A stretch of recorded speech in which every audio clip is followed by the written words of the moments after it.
कहते हैं कि एक बार जब भगवान श्री कृष्ण का विवाह हो रहा था, भगवान बारात लेकर के निकले तो देवताओं ने कहा कि सबको ले चलो पर गणपति को मत लो। क्यों? बोले ये खूब खाएगा, ये खूब खाएगा, हमारा आ जाएगी। तो इसे यहां मना कैसे बोले कि भैया तू मत आए? तो देवताओं ने कहा कि आप गणपति को नगर की रक्षा का भार सौंपो, कि एक समझदार व्यक्ति यहां भी चाहिए। तो गणपति को वहीं रख दिया, बोले आप नगर की रक्षा करना। बारात चल पड़ी। नारद जी ने जाकर गणपति से कहा कि भैया बारात में नहीं गए? अरे बोले नगर की रक्षा का भार सौंपा है। तो क्या भार हार कहीं नहीं सौंपा है, आप जाते तो उन सबको ला जाती, इसलिए आपको ले नहीं गए। अब तो गणपति को क्रोध आ गया। गणपति ने चूहों से कहा कि जाओ रे, जिस मार्ग से बारात जा रही है उस मार्ग को, और पूरे मार्ग को नीचे से खोखला कर दिया। धड़ा धड़ रथ फंसने लग गए। ये क्या हुआ? तब पता चला कि ये सब गणपति की सेना ने किया है। तब सब ने मिलकर के गणपति को मनाया, गणपति को आगे किया। उसके बाद बारात आनंद से पहुंची। बोलिए गजानन जी महाराज। और सुंदर मंडप में जाम्बवती के साथ श्री कृष्ण का विवाह हुआ। सत्राजित को अब बड़ा पछतावा हो रहा है, मैंने द्वारिकाधीश के ऊपर कलंक लगाया। अब अपने अपराध बोध को समाप्त करने के लिए, अपनी भूल को छिपाने के लिए, अपनी गलती को मिटाने के लिए सत्राजित ने क्या किया? सत्यभामा नाम की जो उसकी बेटी थी, उस सत्यभामा का विवाह श्री कृष्ण के साथ कर दिया और कृष्ण को अपना दामाद बना लिया। इस प्रकार भगवान श्री कृष्ण के 3 विवाह हुए। चौथा विवाह भगवान का सूर्यपुत्री कालिंदी के साथ हुआ। 5वां विवाह भगवान का मित्रविंदा के साथ हुआ। 6ठा नागनजीति के साथ, 7वां भद्रा के साथ और 8वां विवाह लक्ष्मणा के साथ हुआ। ये 8 राजकुमारियां भगवान श्याम सुंदर की अष्टपटरानियां कही जाती हैं। 7 बार वंदो 7 वृषभ के नथैया नाथ, 8 बार वंदो पटरानी 8 बारे को। ये भगवान की मुख्यतः 8 पटरानियां हुई। राजा ने पूछा कि गुरु महाराज, मैंने सुना है कि द्वारिकाधीश के तो 16,108 विवाह हुए, तो अभी तक तो 8 विवाह की ही कथा सुनाई। ये दूसरी सौभाग्यवती नारियां कौन थी? इनके साथ द्वारिकाधीश का विवाह कैसे हुआ? मुझे वो सब बताओ। तो सुखदेव जी कहते हैं कि राजन, भौमासुर नाम का एक बड़ा पराक्रमी राजा हुआ। प्राग ज्योतिषपुर नाम की राजधानी में रहता था। इसका एक ही व्यसन था, जिस किसी राजा पर चढ़ाई करता, राजा को जीत लेता और उसी राजा की कन्या का वो हरण करके अपने कारागार में ला करके उस कन्या को बंद कर देता। और इस प्रकार हरण कर करके इस भौमासुर ने 16,000 और 100 कन्याओं को अपने कारागार के अंदर बंद कर दिया। नारद के द्वारा इन राजकन्याओं ने द्वारिकाधीश के पास रक्षा की पुकार भेजी। नमस्ते देव देवेश शंख चक्र गदाधर, भक्तिच्छोपात रूपाय परमात्मन नमोस्तुते। हे भगवान, आप हमारा रक्षण कीजिए। सत्यभामा को संग लेकर के भगवान ने प्राग ज्योतिषपुर पर आक्रमण किया। भौमासुर के साथ श्री कृष्ण का भयंकर युद्ध हुआ और श्री कृष्ण के हाथों से भौमासुर का उद्धार हो गया। बोलिए कृष्णचंद्र भगवान की। कारागार में पड़ी राजकन्याओं को भगवान ने कारागार के बंधन से मुक्त कर दिया। भगवान उन राजकन्याओं से कहते हैं कि राजकुमारियों, अब आप स्वतंत्र हो, अब अपने अपने घर चली जाओ। तो राजकुमारी हाथ जोड़ करके कहती है कि द्वारिकाधीश, हम सब हरण की हुई कन्या हैं और हरण की हुई कन्या का अब कोई वरण नहीं करेगा। अब जगत में हमें कोई स्वीकार नहीं करेगा, इसलिए हम आपके चरणों में पड़ी है, आपकी शरण में पड़ी है। आप हमें अपनी दासी के रूप में स्वीकार कर लीजिए। भगवान श्री कृष्ण ने राजकुमारियों का अनन्य भाव देखा तो सब राजकुमारियों को लेकर के भगवान द्वारिका में आए 16,000 और 100 दिव्य मंडप सजाए गए और भगवान ने भी इतने ही अवतार धर करके एक ही मुहूर्त में 16,000 और 100 कन्याओं के साथ विवाह भगवान ने संपन्न किया। भगवान के इस अलौकिक विवाह का दर्शन करने इंद्र, चंद्र, वरुण, कुबेर, ब्रह्मा, शिव, बड़े बड़े देव पधारे।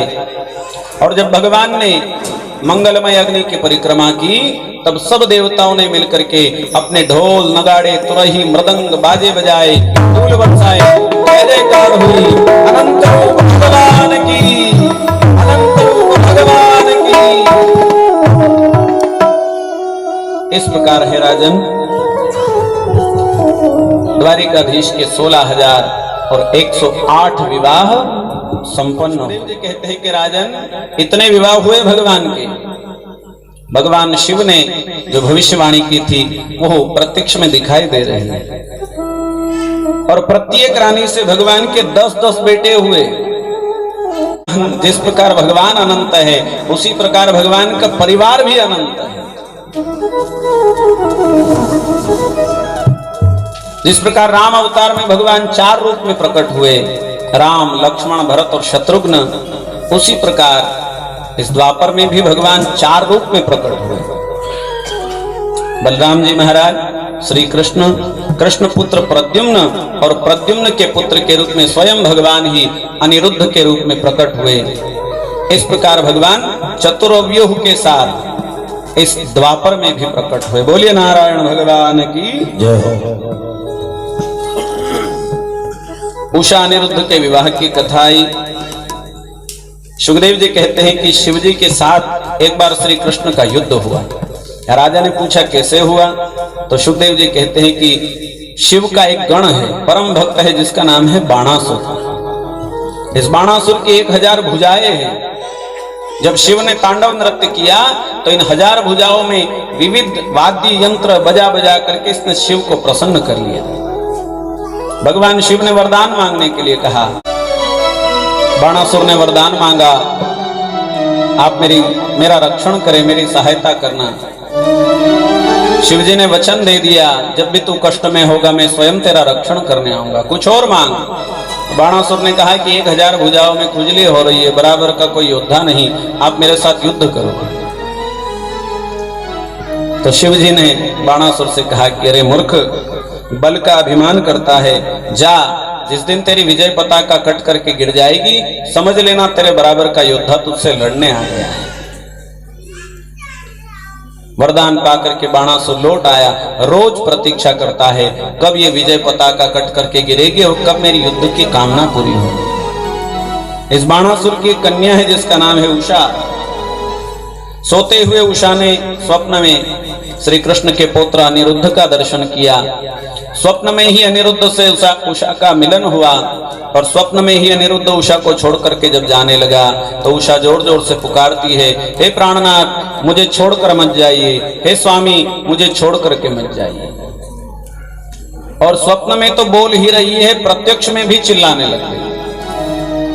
चित्रलेखा नाम की उसकी सखी ने उठा करके पूछा कि सखी अभी तुम कुमारी कन्या हो, ये प्राणनाथ प्रियतम ये संबोधन किसके लिए था। चित्रलेखा ने पूरा स्वप्न सुना दिया और उषा ने पूरा स्वप्न सुना दिया और चित्रलेखा से कहती है कि स्वप्न में मैंने जिनका वर्ण किया है मैं उन्हें ही पाना चाहती हूं, उनके सिवाय मैं किसी और को स्वीकार नहीं करूंगी। मायाविनी चित्रलेखा ने चित्र बना बना करके दिखाना प्रारंभ किया और जब अनिरुद्ध का चित्र बनाया तो उस चित्र को देखते ही उषा लज्जित हो गई। यही मेरे प्राण धन है। मायाविनी उषा अनिरुद्ध का हरण करके ले आई द्वारिका से। उषा अनिरुद्ध का मिलन हुआ। उषा के कक्ष में ही अनिरुद्ध रहने लग गए। सेवकों ने कुछ दिनों के बाद बाणासुर को जाकर के कहा कि महाराज आपकी कन्या के लक्षणों से ऐसा प्रतीत हो रहा है कि उसका कुमारियत्व अब नष्ट हो चुका है। हमने उषा के कक्ष में किसी पुरुष को देखा है। क्रोध से भरकर बाणासुर ने उषा के कक्ष में प्रवेश किया, वहां अनिरुद्ध को देखा तो अनिरुद्ध के ऊपर इसने प्रहार किया। युद्ध हुआ परंतु अत्यंत बलशाली बाणासुर ने अनिरुद्ध को जीत करके कारागार के अंदर बंद कर दिया। नारद जी ने जाकर के द्वारिका में खबर करी और द्वारिकाधीश श्री कृष्ण अपनी नारायणी सेना लेकर के बाणासुर की नगरी पर चढ़ाई कर देते हैं।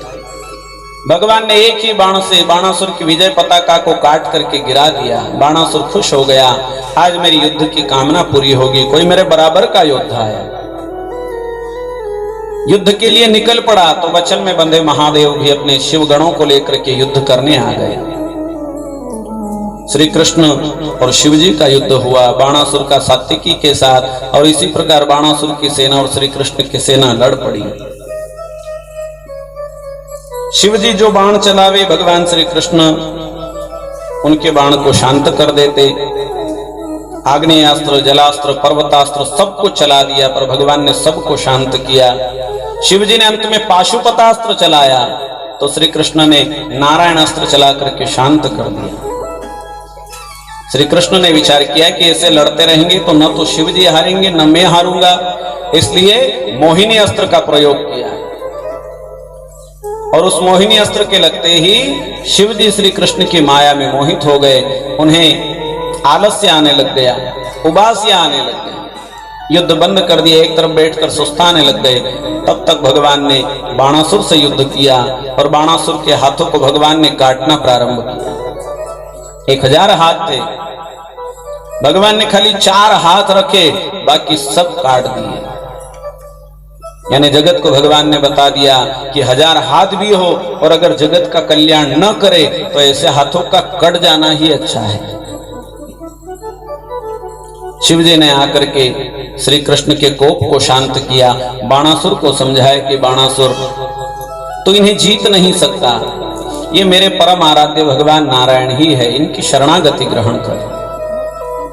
और प्रद्युम्न के साथ अपनी बेटी उषा को सानंद विदा करो।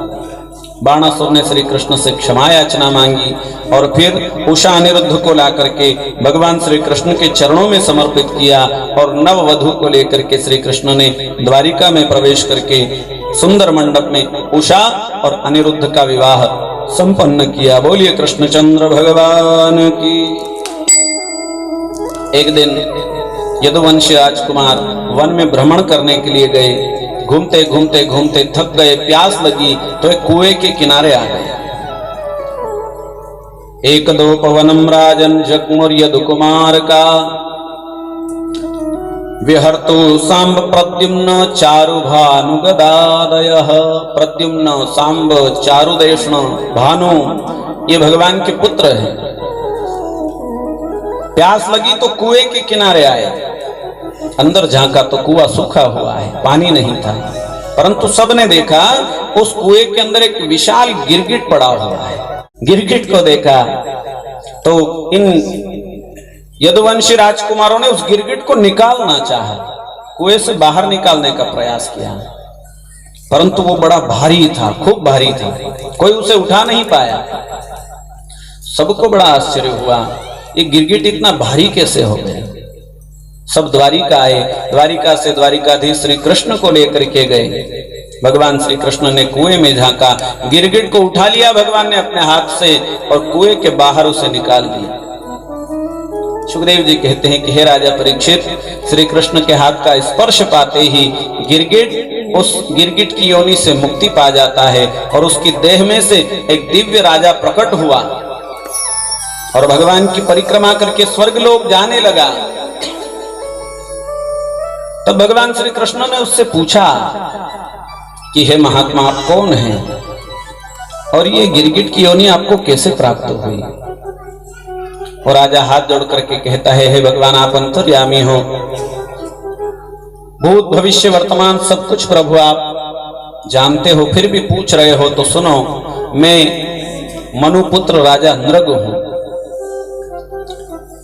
शरीर के ऊपर जितने रोम होते हैं उतनी बार मैंने लाखों गायों का दान किया है। भगवान श्री कृष्ण ने कहा कि हे राजा, सच्चे भाव से प्राणी अगर जीवन में एक बार भी गौ दान कर देता है तो वो गौ उस प्राणी को मोक्ष प्रदान करती है। आपने तो लाखों गायें दान करी, फिर आपकी ऐसी दुर्गति क्यों हो गई। तो वो राजा कहता है कि हे द्वारिकाधीश, एक बार मैंने एक गाय ब्राह्मण को दान करी, ब्राह्मण गौ लेकर के घर चला गया। मेरा ही दुर्भाग्य देखो कि ब्राह्मण के घर से वही गाय छूट करके फिर से मेरी गौशाला में प्रवेश कर गई, और दूसरे दिन मैंने वही गाय दूसरे ब्राह्मण को दान कर दी। यही एक वस्तु 2 बार दान करने का मुझे दोष लगा। दोनों ब्राह्मण झगड़ने लग गए। एक कहता है ये गाय मेरी है, मुझे राजा ने दी। एक कहता है मेरी है, मुझे राजा ने दी। दोनों राजा के पास गए। राजा समझ गया कि भूल मेरी है, इसलिए राजा ने ब्राह्मणों से प्रार्थना करी कि ब्राह्मण देवता, अपराध मेरा हुआ है, आप दोनों में से एक व्यक्ति इस गाय को ले लो और दूसरे को इस गाय के बदले में मैं 1 लाख गाय देता हूं। परंतु ब्राह्मण राजी नहीं हुए। 1 लाख गाय लेकर के क्या करे राजा, हमें तो यही चाहिए। राजा कभी इस ब्राह्मण को मनाता है, कभी उस ब्राह्मण को मनाता है। क्रोध आ गया ब्राह्मणों को। ब्राह्मणों ने कह दिया, राजन, लगता है दान देने की तुम्हारी वृत्ति है ही नहीं, तुम्हारा मन ही नहीं है, इसीलिए बार बार गिरगिट की तरह रंग बदल रहे हो। जाओ, हमें दान नहीं लेना। दोनों ब्राह्मण चले गए। राजा कहता है, हे द्वारिकाधीश, जब मृत्यु हुई, धर्मराज के सामने जब मुझे उपस्थित किया गया, तो धर्मराज ने मुझसे पूछा कि हे राजा, अपने पुण्य का फल पहले भोगना है या पाप का दंड पहले भोगना है? तो राजा कहता है कि मैंने पूछ लिया कि मेरा पुण्य कितना है और पाप कितना है। तो भगवान धर्मदेव ने बताया कि राजन, 1 गाय को तुमने 2 बार दान किया, बस यही पाप तुम्हारे द्वारा अनजाने में हुआ है। इसके बदले में तुम्हें घड़ी भर नरक का दर्शन करना पड़ेगा, नरक की यातना भोगना पड़ेगा। और पुण्य, बोले महाराज, इतना पुण्य है कि अनंत काल तक तुम स्वर्ग में सुख भोगोगे। तो पहले पुण्य का फल भोगना है या पहले पाप का फल भोगना है? तो राजा हाथ जोड़ करके कहता है कि पाप का दंड जब थोड़ा ही है तो ये पाप का दंड पहले भोग लूं, फिर आनंद से सुख भोगूंगा। मुझे पहले पाप का दंड मिले। और परिणाम क्या हुआ कि गिरगिट की योनि प्राप्त हुई और सूखे कुएं के अंदर इसे फेंक दिया गया। और राजा नरक कहता है कि हे वासुदेव, गिरगिट बनते ही मेरी बुद्धि भी पशु जैसी हो गई। मैंने अपने आसपास घूमने वाले कीड़े मकोड़ों को पकड़ पकड़ करके खाना प्रारंभ कर दिया, और इस प्रकार जीवों की हिंसा करते करते करते मेरे पाप के दंड का जो समय था वो समय बढ़ता गया, मेरे नरक का समय बढ़ता गया। और जीवों की हिंसा करते करते करते करते त्रेता युग का ये राजा इस कुएं में पड़ा पड़ा द्वापर युग तक पड़ा रहा। राजा नरक कहता है कि हे वासुदेव, आपके हाथ का स्पर्श पाते ही अब मैं पाप मुक्त हो गया हूं। प्रणाम किया भगवान को और राजा स्वर्ग को चला गया। राजा नरक के जाने के बाद भगवान श्री कृष्ण ने सब बच्चों को बुला करके सबको समझाया कि बच्चों, देखा ब्राह्मण का अपराध करने का परिणाम क्या होता है।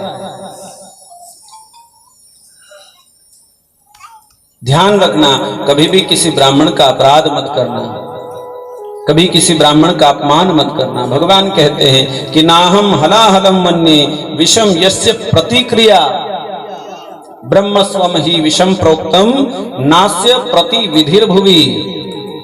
कभी किसी ब्राह्मण की वृत्ति का हरण मत करना। ब्राह्मण की वृत्ति का हरण करने पर ब्राह्मण की आंख से जितने आंसू धरती पर गिरते हैं उतने ही अनंत काल तक उस व्यक्ति को नरक की यातना भोगना पड़ती है। इसलिए ब्राह्मणों का सदा सम्मान करना, सदा सत्कार करना। स्वयं भगवान ब्राह्मणों को प्रणाम करते हैं। नमो ब्रह्मण्य देवाय गौ ब्राह्मण हिताय च जगद्धिताय कृष्णाय गोविंदाय नमो नमः।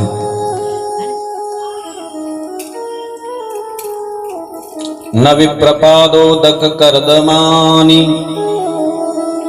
न वेद शास्त्र श्रुति गर्जितानि स्वाहा स्वधाकार विवर्जितानि श्मशान तुल्या निग्रहानितानि। वो घर शमशान के तुल्य कहा गया है। कौन सा घर? तो कहा गया न विप्रपादो दक कर्दमानी, जिस घर में किसी ब्राह्मण का चरण न पड़ा। न विप्रपादो दक कर्दमानी न वेद शास्त्र श्रुति गर्जितानी, जिसके घर में वेद का शास्त्र का पठन पाठन नहीं हुआ। स्वाहा स्वधाकार विवर्जितानी, जिस घर में कभी स्वाहाकार नहीं हुआ, पितरों के निमित्त स्वधाकार नहीं हुआ। कहा गया कि श्मशान तुल्यानि ग्रहानितानि, ऐसा घर शमशान के तुल्य कहा गया है। और भगवान कहते हैं कि ब्राह्मणों से मुखमासी, ब्राह्मण मेरा मुख है। हाथ काट दोगे शरीर जी जाएगा, पांव कट जाएगा शरीर जी जाएगा, परंतु अगर मस्तक कट गया तो मस्तक के साथ ही पूरा शरीर भी नष्ट हो जाएगा। इसलिए भगवान कहते हैं कि कभी ब्राह्मणों का अपराध मत करना, कभी ब्राह्मणों का अपमान मत करना।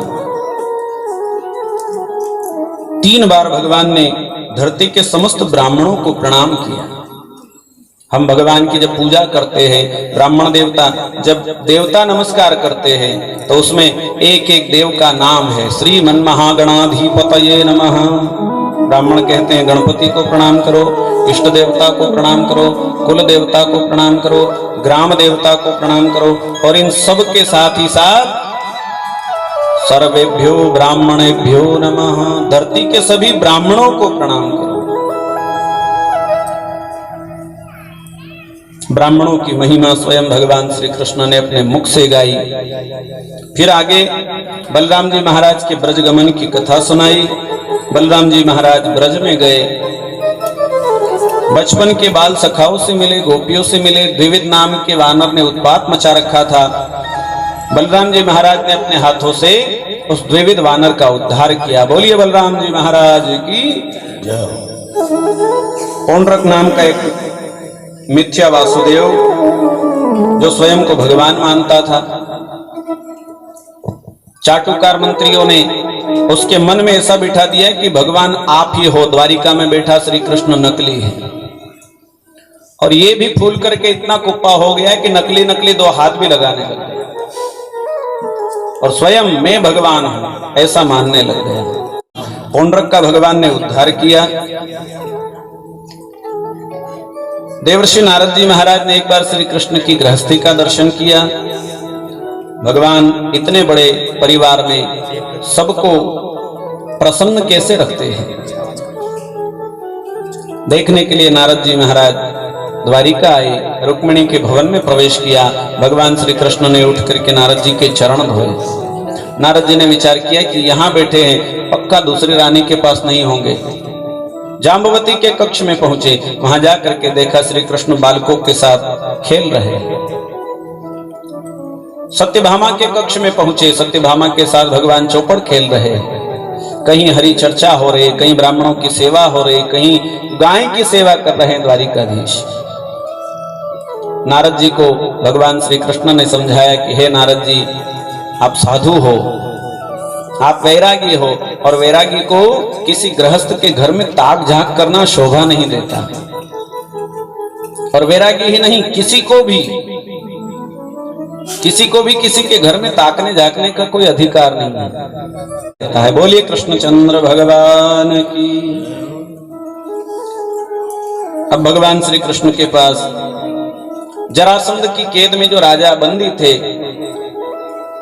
उन्होंने दूत भेजा। इधर इंद्रप्रस्थ से नारद जी महाराज राजसूय यज्ञ का निमंत्रण लेकर के आए। भगवान इंद्रप्रस्थ पहुंचे, धर्मराज से पूछा कि राजसूय यज्ञ वही कर सकता है जो दिग्विजयी हो, जिसने समस्त राजाओं को जीत लिया। धर्मराज युधिष्ठिर कहते हैं कि द्वारिकाधीश सबको जीत लिया, बस जरासंध की शंका अभी बची हुई है। भगवान श्री कृष्ण कहते हैं कि जरासंध को बल से नहीं जीता जा सकता, बल के साथ साथ थोड़ा छल प्रयोग भी करना पड़ेगा। और जरासंध के जन्म के विषय में बताया।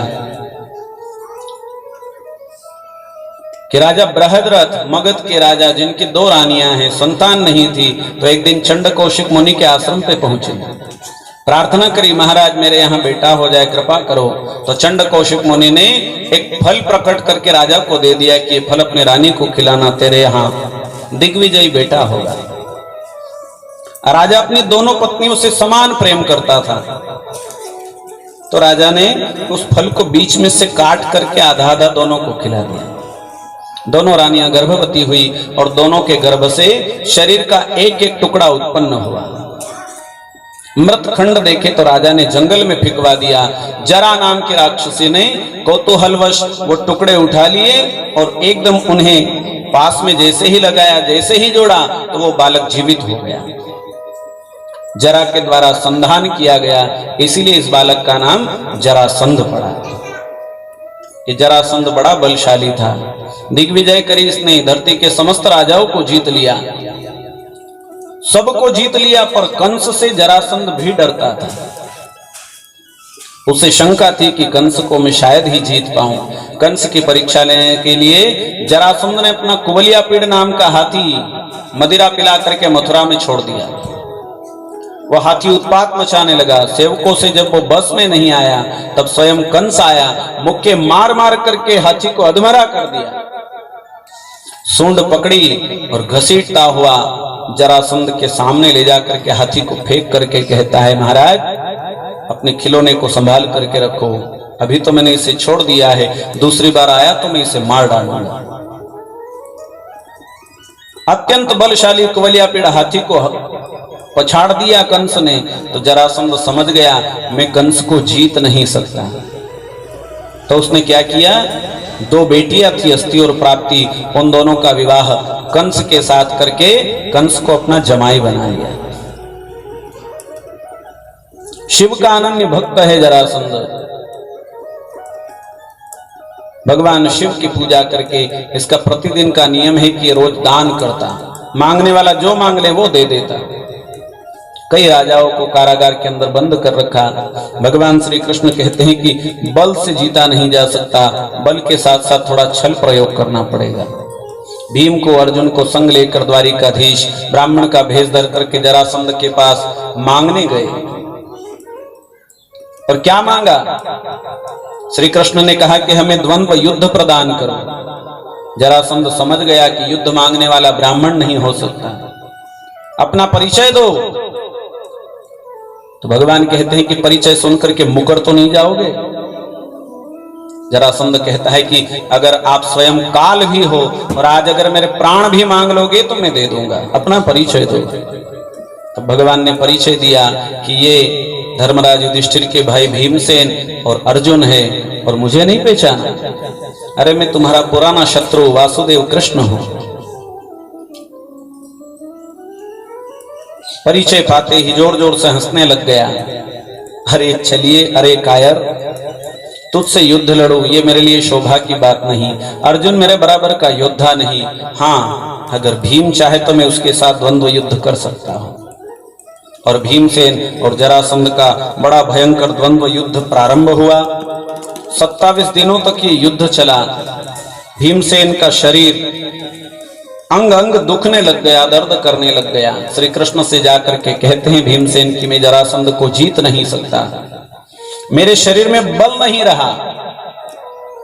तब भगवान ने अपने हाथ का स्पर्श भीमसेन के शरीर पर किया। भीमसेन के शरीर पर भगवान ने अपना हाथ घुमाया और कर परसा श्री भीम शरीरा तनु भाकुलिश गई सब पीड़ा। भगवान के हाथ का स्पर्श पाते ही भीमसेन की सारी पीड़ा समाप्त हो गई और तन वज्र के समान कठोर हो गया। फिर से भीमसेन युद्ध करने के लिए चल पड़े। तो भगवान ने कहा कि थोड़ा समय निकाल करके हमारे सामने भी देख लिया करो, हो सकता है हम आपकी कुछ सहायता करें। अब लड़ते लड़ते भीमसेन ने जब देखा कि जरासंध भारी पड़ रहा है, तब भीमसेन ने श्री कृष्ण की ओर देखा तो भगवान ने सहज में एक तिनका उठाया और उसे 2 भागों में चीरकर फेंक दिया। भगवान का इशारा भीमसेन समझ गए। जरासंध को उठाकर धरती पर पछाड़ा, पांव के ऊपर पांव रखा, 2 भागों में चीरकर फेंक दिया। जोर जोर से हंसने लग गए। मैंने जरासंध को मार दिया, मैंने जरासंध को मार दिया। उसी समय जरासंध का शरीर वापस जुड़ गया। अब तो भीमसेन घबरा गए, अरे बाप रे, 2 भागों में चीरने के बाद भी मरा नहीं, लगता है ये मेरा काल ही है। अभी तक तो यह अभिमान था कि मैंने मार दिया, पर जब जरासंध फिर से जुड़ गया तब घबराकर श्री कृष्ण के सामने देखा, अब क्या करूं? तो भगवान ने भी मुस्कुराते हुए तिनका उठाया, 2 भागों में चीर विपरीत दिशाओं में फेंका। और भगवान के कहेनुसार भीमसेन ने जरासंध को पछाड़कर 2 भागों में चीरकर विपरीत दिशाओं में फेंक दिया। भीमसेन को निमित्त बनाया और स्वयं भगवान ने जरासंध का उद्धार कर दिया। बोलिए कृष्णचंद्र भगवान की। जरासंध का बेटा है सहदेव, जिसे मगध का राजा बनाया गया। जरासंध का मुकुट बड़ा सुंदर था। सहदेव की इच्छा न थी, फिर भी भीमसेन बलपूर्वक उसी मुकुट को छीन करके लाए। सुखदेव जी कहते हैं कि राजा परीक्षित, जरासंध का वही मुकुट माथे पर धारण करके तुम शिकार खेलने गए थे। उस दुष्ट का, उस पापी का मुकुट पहनने मात्र से तुम्हारी बुद्धि भी उसके जैसी हो गई। तुमने जीव हिंसा करी और तपस्या में बैठे तपस्वी का अपराध किया। इसलिए कहते हैं कि अनीति का धन कभी घर में नहीं आना चाहिए। अनीति का धन अगर आया है तो आज नहीं तो कल वो अपना असर जरूर दिखाएगा। इसलिए अनीति के धन से सदैव बचो। आधी रोटी अगर भगवान ने मेहनत की दी है, आधी रोटी में ही प्रसन्न रहो। जरासंध को जीत करके श्री कृष्ण भीम अर्जुन को लेकर के इंद्रप्रस्थ पधारे। राजसूय यज्ञ की तैयारियां प्रारंभ हो गई। 10 दिशाओं से बड़े बड़े राजा, महाराज, युवराज, राजकुमार इंद्रप्रस्थ में पधारे। बड़े बड़े ज्ञानी, ध्यानी, तपस्वी, वेदव्यास, जमदग्नि, भरद्वाज, गौतम, अत्रि, वशिष्ठ, कश्यप आदि महात्मा गण पधारे। जन समुदाय महात्माओं से, देवताओं से, ऋषियों से भर गया। यज्ञ प्रारंभ हुआ, पर यज्ञ के प्रारंभ में चर्चा हुई कि अग्र पूजा किसकी की जाए, सबसे पहले पूजन किसका करें। कोई कहता है कि वेदव्यास जी की पूजा करो, कोई कहता है पितामह भीष्म की पूजा करो, कोई कहता है कृपाचार्य की करो। पर जरासंध के बेटे सहदेव ने उठ करके सबके सामने कहा कि भरी सभा में अग्र पूजा के योग्य तो द्वारिकाधीश श्री कृष्ण ही है। अग्र पूजा उन्हीं की होनी चाहिए।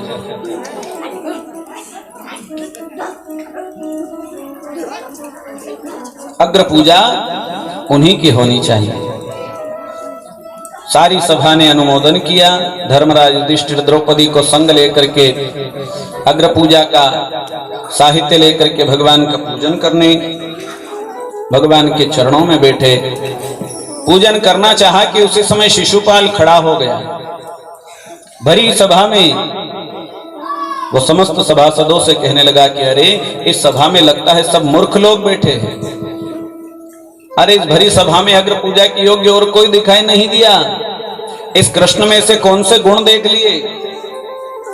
अरे ये चोर है, कपटी है, छलिया है, दूसरों की स्त्रियों का हरण करने वाला है, कायर है, रणछोड़ है।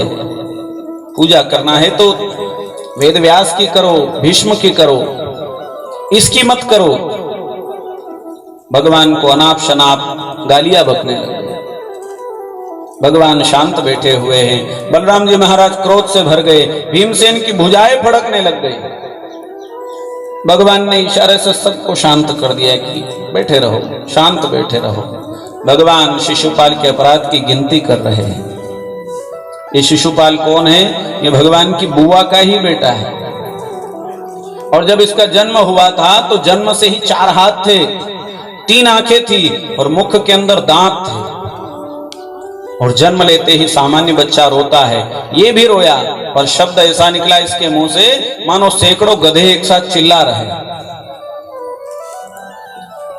राजा समझा कि मेरे यहां कोई राक्षस आ गया, जाओ इसे मार डालो, फेंक करके आ जाओ जंगल में। मारने की तैयारी हुई तो आकाशवाणी हुई, शिशुम पालय, शिशुम पालय, शिशुम पालय, इसका पालन करो, ये भविष्य की धरोहर है। शिशुपाल की माता ने पूछा कि जिस बालक का जन्म इतना विचित्र हुआ उसकी मुक्ति कैसे होगी? तो आकाशवाणी ने कहा कि जिसके अंक में जाने से, जिसकी गोद में जाने से इसके 2 हाथ 1 आंख झड़ जाएगी, वही इसका काल होगा, उसी के हाथों इसकी मृत्यु होगी। भगवान श्री कृष्ण विद्या अध्ययन करके जब बुआ जी से मिलने गए, शिशुपाल को गोद में लिया तो गोद में जाते ही 2 हाथ और 1 आंख झड़ गई। बुआ ने कहा कि कृष्ण, ये तेरा छोटा भाई है, तो इसे मारना मत। भगवान श्री कृष्ण कहते हैं कि बुआ जी, विधि का विधान तो मैं बदल नहीं सकता, पर मैं वचन देता हूं, मैं शिशुपाल के 100 अपराध क्षमा कर दूंगा। इसका 1-1 अपराध प्राणदंड के तुल्य होगा, ऐसे 100 अपराध में क्षमा कर दूंगा। आज भगवान बैठे बैठे गिनती कर रहे हैं अपराध। जब 99 हुए, एक बार शिशुपाल को भगवान ने सावधान किया, बस अब बंद हो जा, पर शिशुपाल फिर भी बकता गया। तब भगवान ने सुदर्शन चक्र का आवाहन किया और देखते ही देखते भरी सभा में सुदर्शन चक्र ने शिशुपाल के मस्तक को काट करके भगवान ने उसका उद्धार कर दिया। बोलिए कृष्णचंद्र भगवान की। उसी शिशुपाल की देह में से एक दिव्य ज्योत प्रकट हुई, आत्म ज्योति प्रकट हुई और श्री कृष्ण के चरणों में समा गई।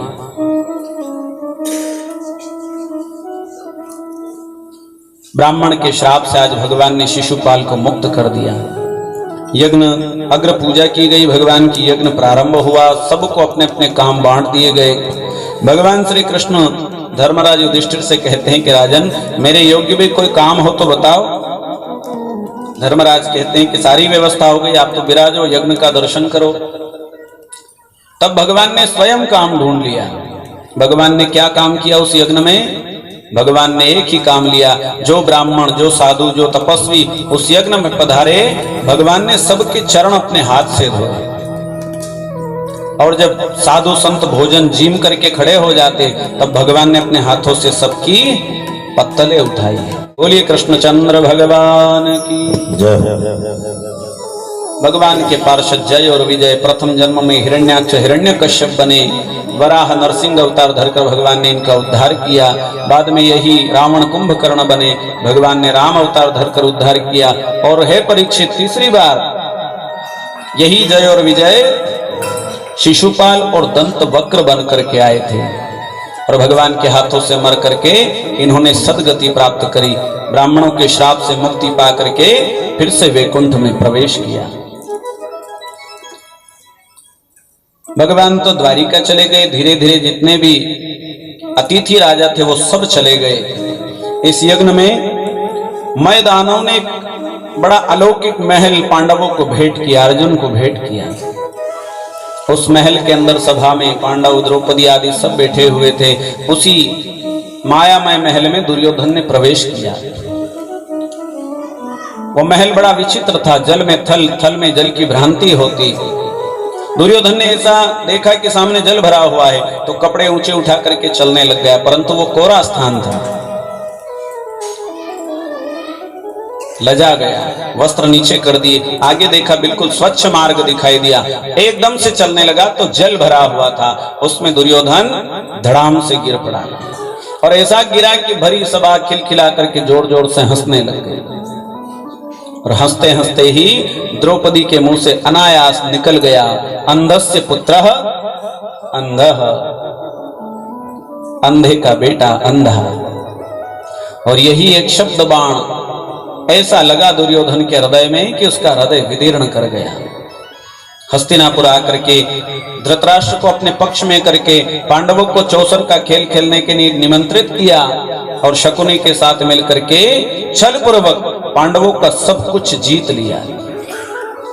यहां तक कि युधिष्ठिर ने स्वयं को दांव पे लगा दिया, पांचों भाइयों को दांव पे लगा दिया और अत्यंत उकसाने पर द्रौपदी को भी दांव पर लगा दिया। छल पूर्वक सब कुछ हार गए। कुटिल दुर्योधन ने दुशासन को आज्ञा दी, जाओ और द्रौपदी को इस सभा में लेकर के आओ। द्रौपदी एक वस्त्रा है, रजस्वला है। दुशासन से कहा कि मैं आ नहीं सकती, तो दुशासन कटुवाणी कह करके कहता है कि अब तो पटरानी नहीं है, अब तो हमारी दासी है। बाल पकड़ करके घसीट करके दुशासन भरी सभा में लेकर के आया। दुर्योधन ने आदेश दिया, इसे निर्वस्त्र कर दो, इसके कपड़े खींच लो। पितामह भीष्म से याचना करी, द्रोणाचार्य से याचना करी, कृपाचार्य से याचना करी, सबने शीश झुका लिए। जब कोई सहायक नहीं बना, तब द्रौपदी ने द्वारिकाधीश श्री कृष्ण को पुकारा।